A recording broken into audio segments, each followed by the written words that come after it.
ভারতীয়র মন খারাপ আজকে, কারণ সঙ্গীত ছাড়া অন্য কোনো বিষয় সমস্ত বিদ্যা সমস্ত কাজের মধ্যে ঢোকে না। সঙ্গীত দিয়ে অলিম্পিকও শুরু হয়, সঙ্গীত দিয়ে রাজনৈতিক সভাও শুরু হয়, সঙ্গীত দিয়ে প্রেসিডেন্ট হাউসের অনুষ্ঠানও শুরু হয় জাতীয় সঙ্গীত দিয়ে।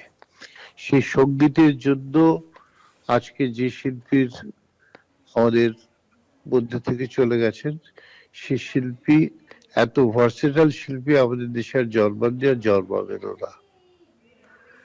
একটাই কথা খালি বলবো যে ইয়ঙ্গার জেনারেশনের যারা গান করছেন, যারা খুব প্রতিশ্রুতিবান, তাদের বলে রাখা উচিত যে ওই মানুষটার পদধূলি প্রত্যেক দিন মাথায় নেওয়া উচিত। তবে যদি তাদের শুদ্ধি হয়, শুদ্ধি একটা কথা which is a very difficult word to understand. Perfection.